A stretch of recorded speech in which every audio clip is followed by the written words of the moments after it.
मिया खलीफा और Sunny Leone दोनों में से कौन है ज्यादा अमीर? आखिर किसने कमाए थे ज्यादा रुपए? और सोशल मीडिया की एक हॉट और कमाल की एक्ट्रेस जिन्होंने फिल्मों में भी दिखाया अपना रंग, आखिर कौन है ये? और भारत में बना दुनिया का सबसे बड़ा ब्रिज, क्या इसे देखकर बड़े बड़े देश जल रहे हैं? और कौन है ये भारत की लड़की जो WWE में भारत का नाम रोशन कर रही है? और क्या सच में 2050 तक पूरी मुंबई होगी पानी में? जानेंगे आज। और अंत में आपको दिखाएंगे बंदर और इंसान की ऐसी दोस्ती जिसकी मिसाल दे रहे हैं लोग, तो बने रहिएगा एंड तक। फैक्ट नंबर 12, मिया खलीफा और सनी लियोन दोनों में से सबसे ज्यादा पैसे वाला कौन है, यानी कि ज्यादा अमीर कौन है? सबसे पहले बात करते हैं मिया खलीफा की। तो उनकी ज्यादातर इनकम उस इंडस्ट्री से आती है और उसे छोड़ने के बाद उन्होंने एक प्रोडक्शन कंपनी खोली थी, उससे आता है। और इनकी नेटवर्थ टोटल 5 से 8 मिलियन डॉलर के बीच बताई जाती है, यानी कि करीब 40 करोड़ रुपए। और वहीं बात करें सनी लियोन की, तो उन्होंने उस इंडस्ट्री को काफी जल्दी ही छोड़ दिया था और उसके बाद ये कई सारी फिल्मों में काम कर चुकी हैं। ये कई सारी कंपनी की ब्रांड एम्बेसडर रह चुकी हैं और काफी ज्यादा सक्सेसफुल एक्टर हैं और इसलिए इनकी नेटवर्थ करीब 13 मिलियन डॉलर बताई जाती है, यानी कि करीब 98 करोड़ रुपए। फैक्ट नंबर 11, आपने रंगा रंगा फिल्म में काम करने वाली इस अभिनेत्री को तो देखा ही होगा। इनका नाम है कैतिका शर्मा और ये भारत की काफी ज्यादा फेमस एक्टर और सिंगर हैं। इसी के साथ ये सोशल मीडिया पर भी काफी ज्यादा फेमस हैं। इनके यूट्यूब चैनल भी है और ये इंस्टाग्राम पर भी काफी ज्यादा फेमस है। ये पहले तो एक फेमस सोशल मीडिया इन्फ्लुएंसर के तौर पर भी जानी जाती थी। इनकी खूबसूरती अक्सर लोगों को दीवाना बना देती है। ये देखने में काफी ज्यादा गॉर्जियस हैं और लोग इसी चीज के दीवाने बन जाते हैं। फैक्ट नंबर 10,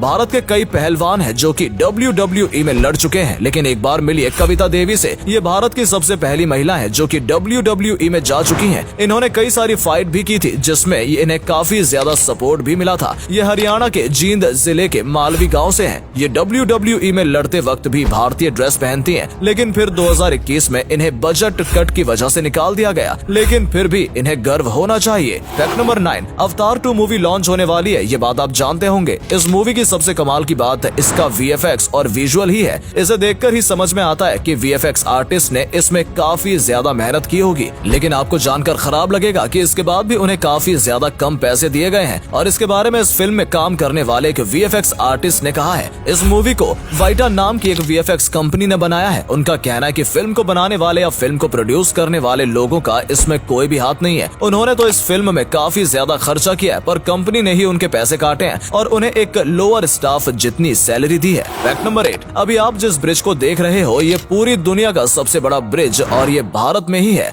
ये भारत को कश्मीर से और भी ज्यादा बेहतर तरीके से जोड़ता है। इस ब्रिज का नाम चेनैब ब्रिज है। ये इतना ज्यादा बड़ा है कि इसके अंदर आईफिल टावर भी फिट आ सकता है और फिर भी जगह बचेगी। और इसके अंदर 4 से ज्यादा कुतुब मीनार आ जाएंगे और इतना ज्यादा बड़ा होने के साथ साथ ये बहुत ही ज्यादा ताकतवर है। भूकंप के साथ बम भी इसका कुछ नहीं बिगाड़ सकता। ये इंडिया के ट्रांसपोर्ट को तो बेहतर बनाता ही है, लेकिन उसी के साथ हमारी सेफ्टी के लिए भी काफी इम्पोर्टेंट है। ये हमारे सैनिकों को भी काफी ज्यादा मदद करेगा। फैक्ट नंबर 7, ताजमहल यानी कि प्यार की निशानी। चाहे लोग जितना भी भला बुरा कहें, लेकिन इसे बनाने में यकीनन बहुत ही ज्यादा मेहनत की गई है और काफी सारे पैसे खर्च किए गए थे। इसमें इस्तेमाल की गई छोटी से छोटी चीज को दूर दूर से लाया गया था, यानी कि इसे बनाने में बिल्कुल भी कॉम्प्रोमाइज नहीं किया गया था। क्या राजस्थान और क्या अफगानिस्तान, पत्थर से लेकर चूना तक हर एक चीज जहां सबसे बेस्ट मिलती है वहीं से लाई गई थी। मुमताज के जाने के बाद भी अकबर राजपाट संभालते थे, लेकिन अब उनके अंदर वो आग नहीं रही थी। वो तो राजपाट को भी छोड़ देना चाहते थे, लेकिन अपनी प्रजा का ख्याल रखना भी उनका धर्म है जिसे वो नहीं छोड़ सकते। Fact number 6, B.R. चोपड़ा की महाभारत में अर्जुन का किरदार निभाने वाले फिरोज खान ने महाभारत सीरियल में एक्टिंग करने के बाद अपने नाम को बदलकर सच में अर्जुन कर लिया था। और उनका कहना था कि वो बहुत ही ज्यादा भाग्यशाली हैं कि उन्हें भगवत गीता के बारे में पता चला, उन्हें गीता के ज्ञान को सुनने और अर्जुन का किरदार निभाने का मौका मिला। उनका ये भी कहना था कि भगवत गीता किसी धर्म की किताब नहीं है, बल्कि ये सब लोगों के लिए है और ये सबको पढ़नी चाहिए। फैक्ट नंबर 5, वानर राज बाली इतने ज्यादा ताकतवर थे कि उन्होंने रावण को भी हरा दिया था। उनके पास ऐसी शक्ति थी कि वो जब भी लड़ाई में उतरते थे तो सामने वाले की आधी शक्ति उनके पास चली जाती थी। और जब उन्होंने हनुमान जी को श्री राम के बारे में भला बुरा कहकर लड़ाई के लिए ललकारा, तब हनुमान जी ब्रह्मा के कहने पर अपनी शक्ति का बस 10वां हिस्सा लेकर गए थे। पर जैसे ही लड़ाई शुरू हुई, हनुमान जी की शक्ति के 10वें हिस्से की भी आधी शक्ति जब बाली में जा रही थी तो बाली की नसें फटने लगी और वो तुरंत इस लड़ाई को छोड़कर भाग गया, वरना उसका पूरा शरीर फट जाता। फैक्ट नंबर 4, मुंबई के समुद्र में गोता लगाकर अंदर से रेत निकलती जा रही थी। ये मुंबई का एक ऐसा बिजनेस है जो कि खतरनाक है और साथ में इलीगल भी, लेकिन इसके बाद भी यहाँ के लोकल लोग ये करते हैं क्योंकि उनके पास रोजी रोटी चलाने बनाने का यही तरीका है, लेकिन उन्हें नहीं पता कि उनको ही नुकसान पहुंच रहा है। यहाँ से ये मिट्टी निकाल देते हैं जिसका इस्तेमाल कंस्ट्रक्शन में किया जाता है, लेकिन यही मिट्टी जो कि मछलियों को जिंदा रखती है, और इसी वजह से जब ये कारोबार शुरू हुआ है तब से मछलियाँ कम मिल रही हैं, यानी कि एक दूसरे कारोबार को नुकसान पहुंचा रहा है और उसी के साथ हमारे यहाँ कुदरत को काफी ज्यादा नुकसान पहुंचता है। फैक्ट नंबर 3, क्या आपको पता है मुंबई 2050 में डूबने वाली है। आज भले ही ये काफी ज्यादा डेवलप हो चुकी है, लेकिन वैज्ञानिकों का कहना है कि साल 2050 तक मुंबई का काफी ज्यादा हिस्सा पानी में डूब चुका होगा। आपको पता होगा मुंबई के कई हिस्से पानी की तरफ आते हैं और पिछले कुछ वक्त में यही पानी काफी बढ़ चुका है और आगे आने वाले सालों में और भी ज्यादा बढ़ेगा। इसके पीछे 2 कारण है, ग्लोबल वार्मिंग और पेड़ों का कटना। मुंबई में काफी तेजी से पेड़ों को काटा जा रहा है। आपको नहीं पता होगा, लेकिन पेड़ों की जड़ें जो होती हैं वो मिट्टी को पकड़ कर रखती हैं और पानी को भी होल्ड करती हैं, और अगर इन्हें काटा जा रहा है तो मिट्टी वैसे भी कमजोर होगी और ग्लोबल वार्मिंग की वजह से पानी का स्तर बढ़ेगा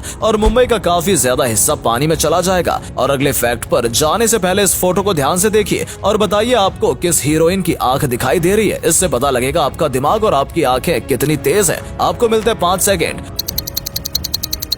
फैक्ट नंबर 2, आपने इंसान और बंदर के बीच की कई लड़ाई देखी होगी, लेकिन क्या कभी आपने बंदर और इंसान की ऐसी दोस्ती देखी है? ये बंदर इस व्यक्ति का पालतू बंदर है और आप देखिए ये किस तरीके से खाना खाता है। इसे जब ये नॉर्मल तरीके से फल दे रहा था तो ये बंदर खाना ही नहीं खा रहा था। इस बंदर का खाना खाने का स्टाइल काफी अलग है, लेकिन ये इन दोनों के बीच के प्यार को बताता है। वाकई में ये काफी गहरी दोस्ती है। फैक्ट नंबर 1, मुंबई के मखदूम बाबा के दरगाह में जब उर्स की शुरुआत होती है तो पास के पुलिस थाने में पुलिस आती है और डेली इस तरीके की परेड निकालती है। इस परेड के बाद वो दरगाह में चद्दर भी चढ़ाती है। इसके बाद पुलिस पूरे मुंबई में चक्कर लगाती है। आप कह सकते हैं कि एक तरीके से वो पहरा देती है और फिर रात को पुलिस फिर यहीं आती है। हर साल एक फिक्स महीने में उर्स की शुरुआत होती है। दोस्तों, अगर आपको ये वीडियो पसंद आई हो तो इसे अधिक से अधिक लाइक और शेयर करें। साथ ही हमें कमेंट करके बताएं कि आपको इनमें से कौन सा फैक्ट सबसे ज्यादा मजेदार लगा। आज के लिए इतना ही। आपसे फिर मिलेंगे एक नई वीडियो और ढेर सारी रोचक जानकारियों के साथ।